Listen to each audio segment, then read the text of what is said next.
Welcome to Lost Relation Chronicles. Dear listeners, before we start today's story, please let us know your location in the comments section and don't forget to like and subscribe. For the past 6 months, Ben had been living a life that felt unfamiliar and empty.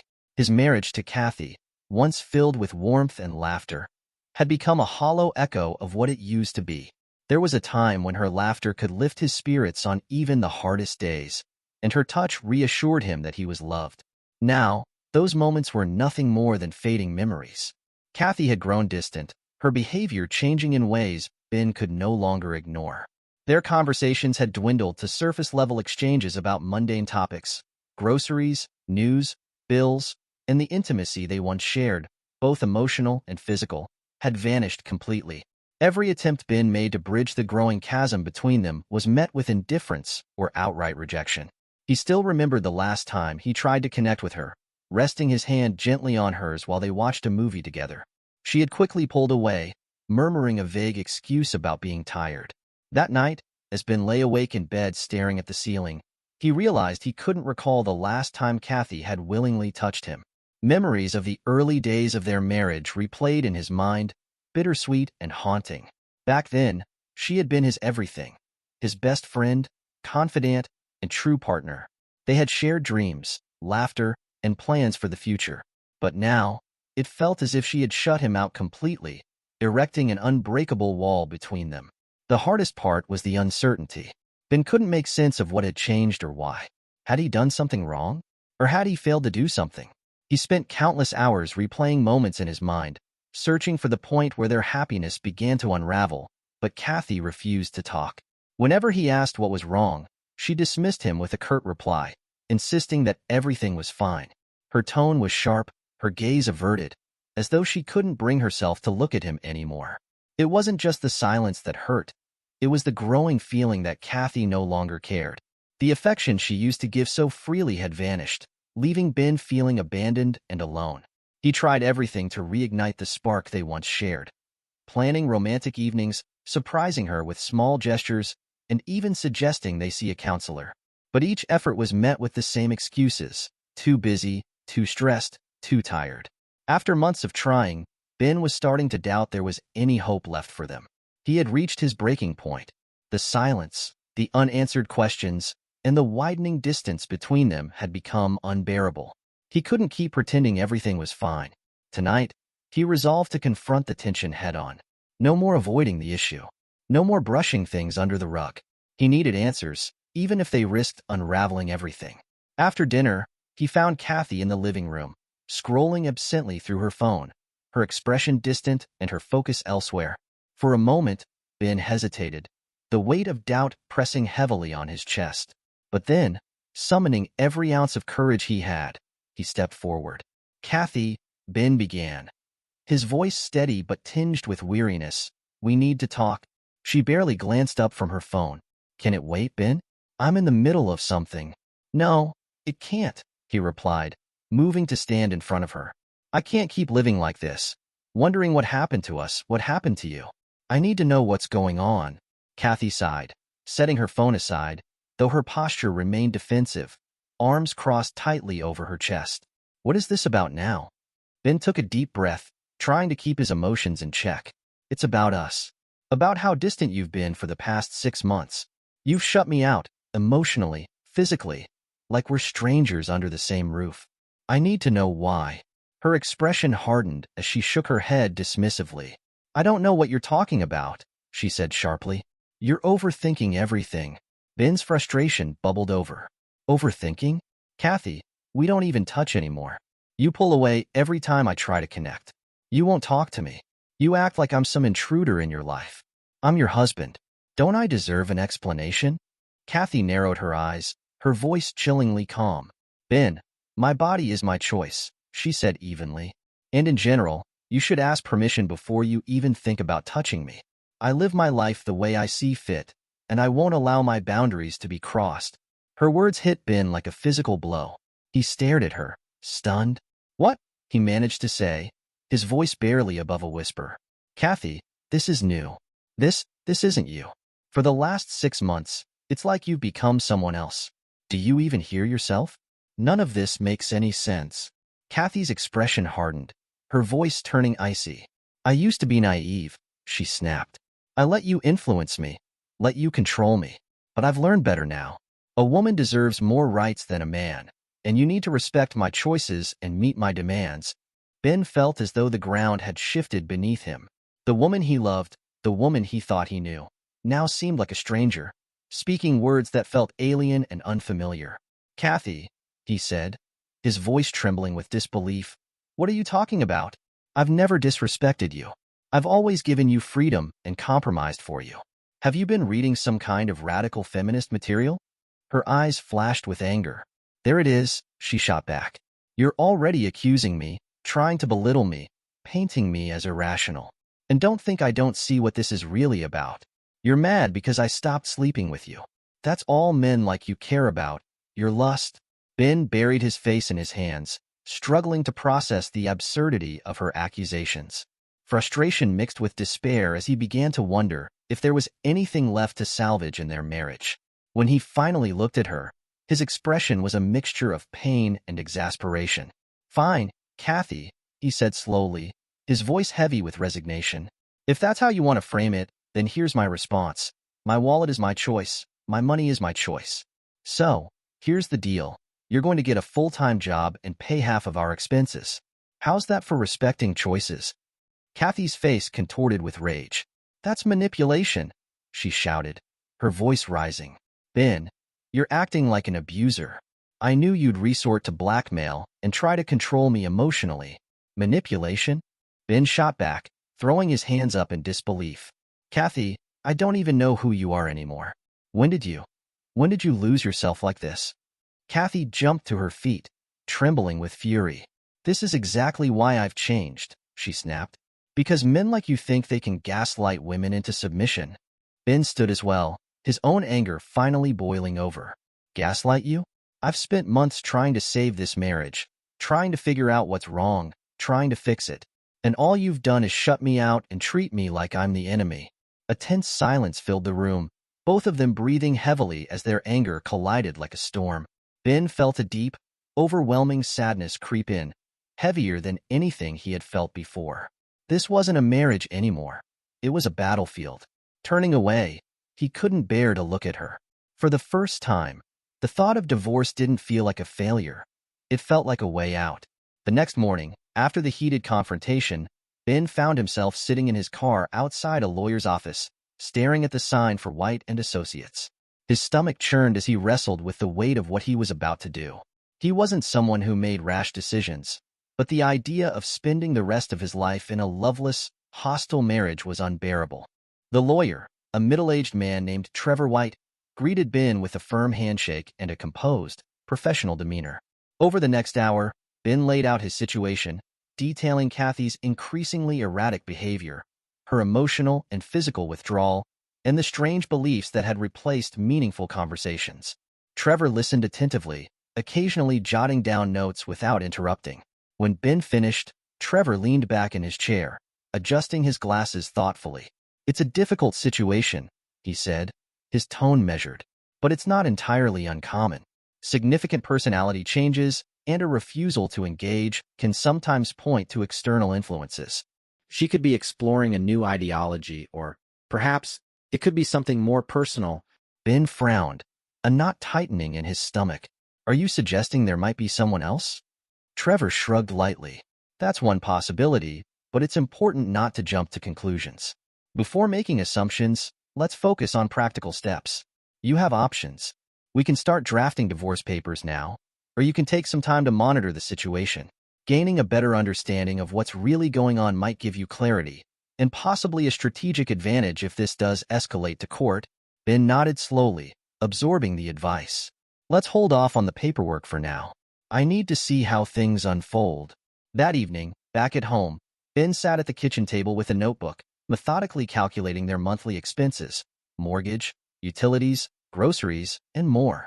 After tallying the total, he divided the amount in half. His portion was already covered by his income, but he carefully wrote down the exact figure Kathy would need to contribute to meet her share. Next, Ben retrieved a small wooden box from the closet and placed it prominently on the kitchen counter. Though simple, The gesture carried a clear message. Later that evening, as Kathy walked into the kitchen, Ben was seated at the table, waiting. Holding up his notebook, he said calmly, "Kathy, this is a breakdown of all our monthly expenses. I've already covered my share. The box is there for you to contribute yours." Kathy froze, her eyes narrowing suspiciously. "What's this supposed to mean?" "It means," Ben replied evenly, "that you've expressed your desire for independence and for your boundaries to be respected. I'm honoring that. If we're equals in this marriage, then we're equals in sharing the responsibilities of our household." Kathy's face flushed with anger, her lips pressing into a thin line. "This is manipulation," she snapped. "You're trying to punish me because I won't be the wife you want." "No, Kathy," Ben said, his tone steady but firm. "I'm respecting your choices. But independence comes with responsibility. I've been carrying the financial burden of this family for years. If our dynamic is going to change, then our arrangement needs to reflect that." Her eyes flared with anger, and she shot back. "You know I don't have a job that pays like yours. This is unfair." "Then maybe it's time to change that," Ben responded calmly. He gestured toward the box. "You have until the end of the month to contribute your share." Kathy stormed out of the kitchen, muttering under her breath about manipulation and emotional abuse. Ben didn't follow her. Instead, he leaned back in his chair, feeling a strange sense of detachment. He wasn't angry anymore, just drained. In the weeks that followed, Ben watched Kathy closely. On the surface, she appeared to be coping, but it was clear she had no intention of making meaningful changes. She complained frequently about Ben's unreasonable demands, made no effort to find a better job, and continued working part-time at her old one. Most of her days were spent scrolling through social media or chatting on her phone, with little to no attempt to contribute more actively to their household. When the bills arrived, the wooden box sat conspicuously ignored. Ben didn't confront her right away. Instead, he observed her behavior quietly, like a scientist analyzing an experiment. What struck him most was the simmering resentment she seemed to carry. Kathy had always been proud, but now that pride had morphed into something darker, a stubborn refusal to even consider that she might bear some responsibility for their growing divide. Whenever Ben brought up even minor concerns, she deflected by accusing him of being controlling or dismissive. As the end of the month approached, the box remained empty. Ben wasn't surprised, but the lack of effort still stung. He had hoped, however faintly, that Kathy might see the situation as an opportunity to show her commitment to their partnership. Instead, all he saw was defiance and a refusal to engage with the realities of their life together. When the bills came due, Ben sat at the kitchen table once again, the notebook and the untouched wooden box in front of him. He dreaded the conversation he knew was coming. It would almost certainly lead to another fight, but he had made up his mind. Kathy's behavior over the past month had only solidified his resolve. If she wanted to live by her newfound principles, then she needed to face the responsibilities that came with them. "Kathy," Ben called from the kitchen, his tone measured. "Can you come here for a moment?" She appeared in the doorway a few seconds later, arms crossed and a deep scowl etched on her face. "What is it now?" Ben gestured toward the wooden box sitting on the counter. "The bills are due today, and the box is still empty. If we don't pay them, we'll face late fees and penalties." Her frown deepened, and the tension in the room thickened. "I'm aware of that," she snapped. "I don't need you to keep nagging me." "Then what's the delay?" Ben asked, his voice calm but firm. "We agreed you'd cover your half. I've handled my share. It's time for you to handle yours." That was all it took to spark her fury. Her voice rose as she fired back. "Unbelievable, Ben. You're supposed to be my husband. A real man handles the financial burden, not throws it back on his wife. This is pathetic." Ben shot back. A real wife would take care of her duties and would not be complaining about boundaries and permissions. "You started this lunacy, and if you want things to change, then start by doing something that make me respect you. I carried the financial load for years, without complaint. But you've pushed me away, made new rules for our marriage, and treated me like I'm the problem. Now, when it's time to put up or shut up, isn't this what you wanted? Independence, more rights?" Her face turned red, and for a moment, it looked like she might lash out again. Instead, she turned on her heel and stormed out, slamming the bedroom door behind her. From the kitchen, Ben could hear Kathy moving around in the bedroom, opening drawers and shuffling through papers, muttering under her breath. Nearly 30 minutes passed before she returned, clutching a small wad of cash and a handful of loose change. She walked over and dropped it into the box with a loud clatter, her face a mix of anger and frustration. "There," she said bitterly, her voice laced with sarcasm. "Is that what you wanted? That's everything I have, even the last cent." Ben glanced at the box, then back at her, his expression calm and unreadable. "Thank you," he replied quietly, but Kathy wasn't finished. She crossed her arms, leaning against the counter, her voice sharp and venomous. "I can't believe I married someone so greedy. You're just like every other selfish, controlling man, obsessed with money and power." Ben didn't respond. He knew by now that engaging in an argument would only make things worse. Instead, he sat back in his chair, watching her with a detached calm. Her words barely fazed him anymore. What mattered now was what she would do next. Would she try to survive on what little she had left? Would she finally take the step to find a better job? Or would she come to him for help after all her resistance? Regardless of what she chose, Ben knew one thing for sure. This was no longer a partnership. The morning air was crisp as Ben stood in the kitchen, sipping his coffee, his gaze fixed on the window. His phone rested on the counter beside him. He had called Trevor earlier, finally making the decision he had been avoiding for weeks. "Get the papers ready," he said, his voice steady but with a hint of resignation. "It's time for a divorce." "Okay," Trevor responded, his tone both professional and sympathetic. "The papers will be ready in a week." A week felt like just the right amount of time. It gave Ben the opportunity to observe Kathy and confirm what he had already suspected. Their marriage was beyond repair. It also allowed him time to prepare himself emotionally for the inevitable confrontation. He planned to hand her the papers personally, not out of spite, but because he wanted closure, to see her reaction and finally end the suffocating tension that had gripped their home. The week dragged on, each day offering a closer look at Kathy's behavior. To Ben's surprise, she seemed to calm down. The angry outbursts and sharp retorts grew less frequent, replaced by a quieter, more withdrawn presence. She still spent hours scrolling through her phone, still distant, but the bite in her voice had softened. Still, Ben couldn't shake the sense that something was simmering beneath the surface. He noticed how her expression would tighten when she was texting, her fingers moving quickly across the screen, her face set in concentration. He could feel the tension radiating off her as she focused on the device, her lips pressed into a thin line. Whatever was happening, it was clear that money, or the lack of it, was playing a central role. When the papers were finally ready, Ben felt an odd mixture of relief and unease. He picked them up from Trevor's office that afternoon, then spent the rest of the day turning the situation over in his mind. This was it, the beginning of the end. As he sat at his desk with the envelope resting heavily in his lap, he imagined how the evening would unfold. He'd wait for Kathy to return home, hand her the papers, and let her react however she chose. It would be painful, but at least it would mark the end of a chapter. When evening finally arrived, Kathy threw Ben an unexpected curveball. She was late, almost 2 hours past her usual time. Ben barely glanced up as she walked in, but something about her presence made him pause. She seemed different. Her posture was more relaxed, her face softer. The simmering anger that had consumed her for months was gone. Instead, she offered him a small, tentative smile. "Hi," she said, setting her bag down, her voice surprisingly gentle.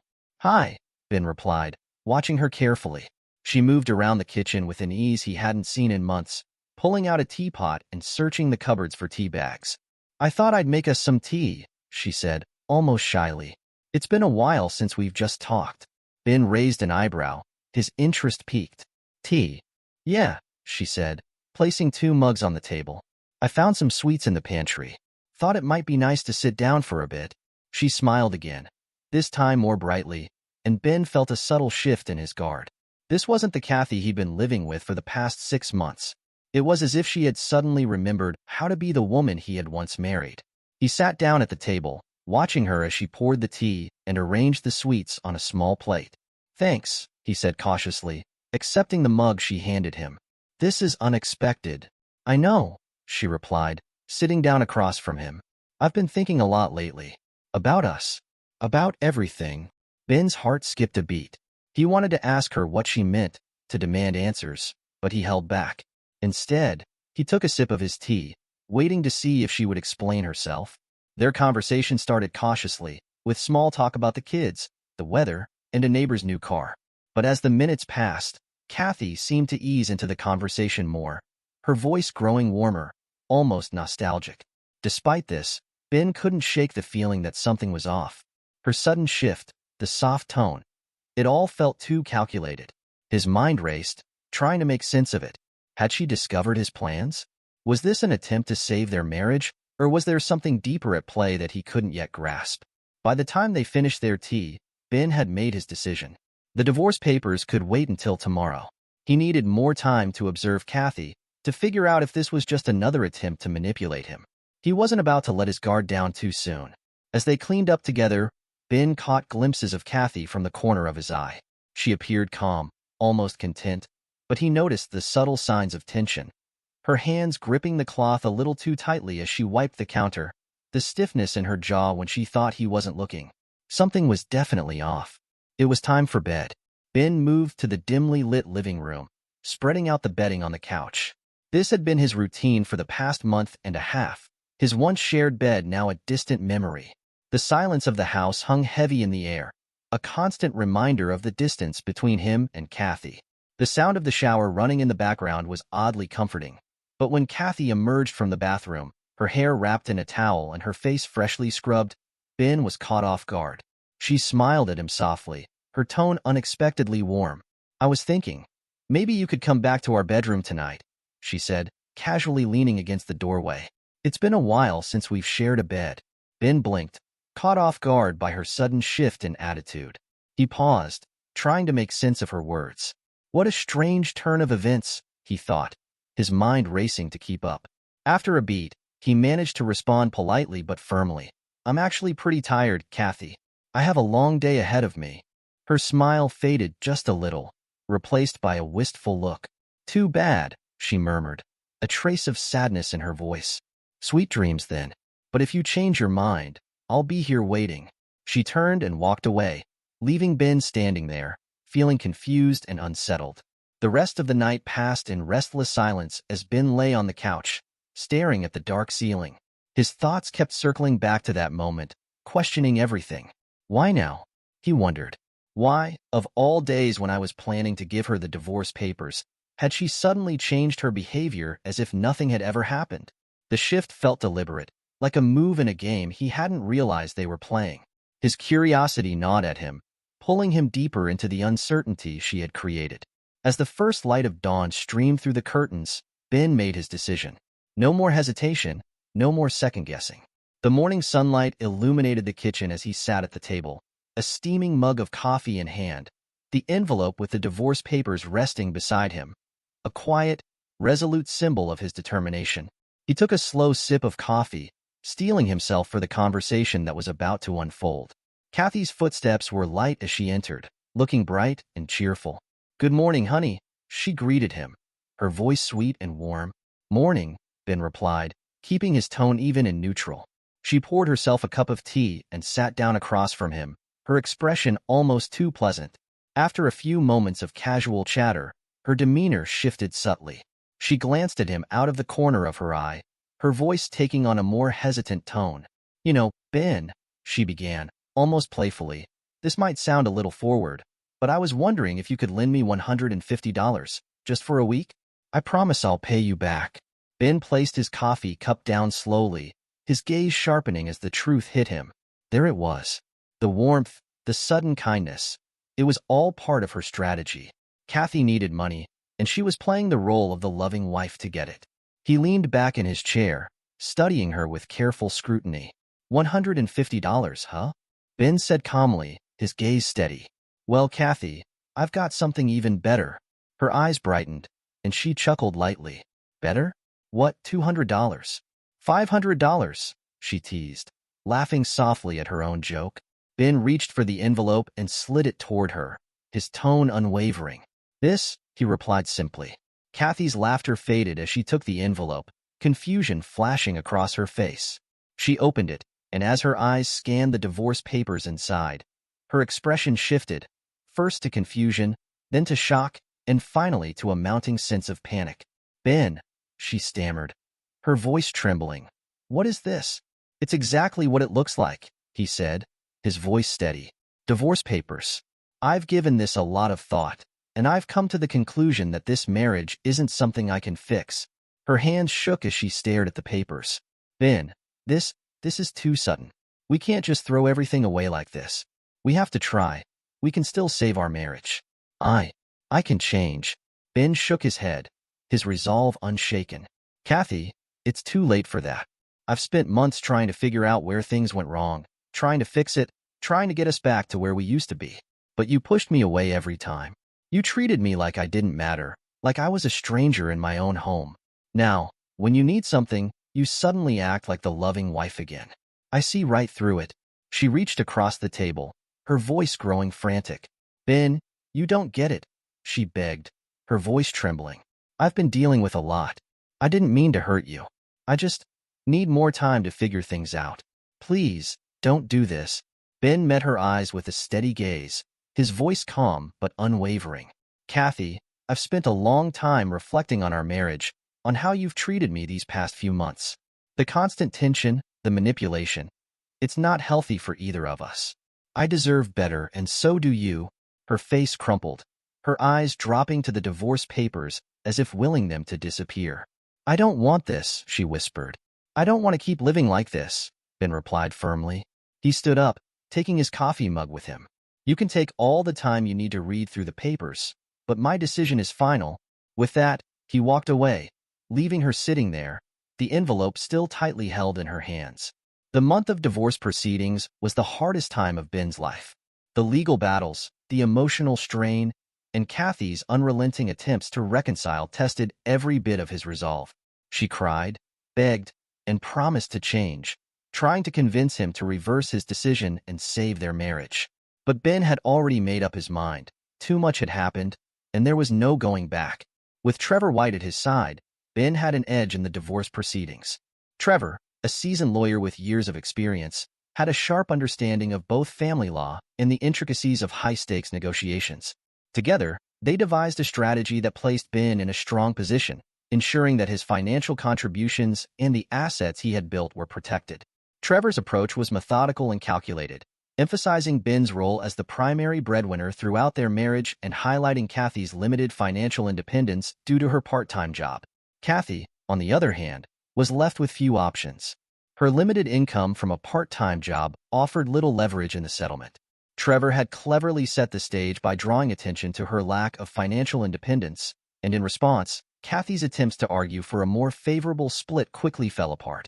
She had hoped to negotiate a larger share of their assets, but with no substantial income or career prospects to back up her claims, her demands were met with resistance. As the legal process wore on, Kathy began to feel the pressure mounting.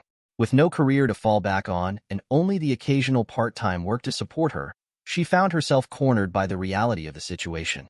The mounting legal fees and the threat of being left with minimal financial support from the divorce were a stark contrast to the security she had once taken for granted. Desperation seeped into her attempts to negotiate, but each time she tried to make demands, Trevor shot her down with clear, compelling arguments that kept the pressure on her. In the end, Kathy was forced to accept a settlement that left her with far less than she had hoped for. Ben had freed himself from the suffocating tension and manipulation of his marriage, but the sadness of what had been lost still lingered. Kathy, however, wasn't ready to give up. She reached out several times, trying to rekindle the bond they once had, but Ben remained resolute. He explained gently, but firmly, that their relationship had run its course. Over time, her attempts dwindled, and eventually, she faded from his life. Months later, while standing in line at the grocery store, Ben heard a voice he hadn't expected. Turning around, he saw Maria, one of Kathy's colleagues from her part-time job. They exchanged polite greetings and began chatting about the usual topics: work, life, and the weather. But then, almost offhandedly, Maria said something that made Ben's heart skip a beat. "It's been pretty chaotic at work without Kathy," she said, though, to be honest, she wasn't exactly dependable when she was there, always calling in sick or taking random days off. Ben's brows furrowed with interest. "What do you mean by that?" Maria hesitated, glancing around as though she weren't sure if she should continue. "Well," she began, her voice dropping lower, "I probably shouldn't say anything, but Kathy wasn't very reliable. She'd take days off without much notice. And there was this guy. She mentioned him a few times, and I got the sense that they were more than just friends. Ben's stomach tightened as the realization sank in. Are you telling me she had an affair? Maria nodded, looking uncomfortable. I wasn't sure at first, but yeah, I think she did. She never came out and said it, but it was pretty clear. I didn't want to say anything before. Your marriage was already… Well, you know. Ben stood frozen, his mind racing as everything fell into place. The distance, the anger, the strange behavior. It all made sense now. Kathy had been living a double life, and he had been blind to it, oblivious to the signs. Thanks, Maria, he said, his voice calm but drained. I appreciate you telling me. As Ben walked out of the store, he felt a whirlwind of emotions. Anger, betrayal, and, strangely, relief. For months, he had doubted himself, wondering if he had been too quick to end the marriage. But now, he had the truth. Kathy had sabotaged their relationship long before he'd made his decision. The sting of betrayal was sharp, but it also brought a sense of closure. He hadn't been wrong to walk away.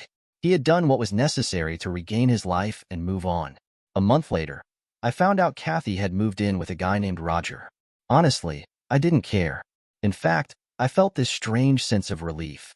After everything that had happened, her choices didn't even faze me anymore.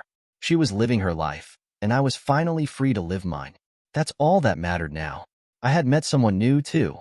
Her name's Lisa. She's different from Kathy in so many ways. Warm without the strings attached, kind without any hidden agenda. With Lisa, things just felt effortless. There were no games, no tension. We didn't have to pretend to be something we weren't. She made me laugh, something I hadn't realized I missed until I found myself doing it again. I remember the first time I caught myself genuinely smiling since the divorce. We were on her couch, watching some silly rom-com that I never would have agreed to watch with Kathy. But Lisa didn't care. She just wanted to have fun, and we did. For the first time in what felt like forever, I felt lighter. I wasn't forgetting the past. It was always going to be there, but I wasn't trapped in it anymore. I wasn't constantly wondering what Kathy was doing or questioning why things had turned out the way they did. I wasn't second-guessing myself anymore. I was just living. Dear listeners, please share your thoughts in the comments section below, and don't forget to like, share, and subscribe.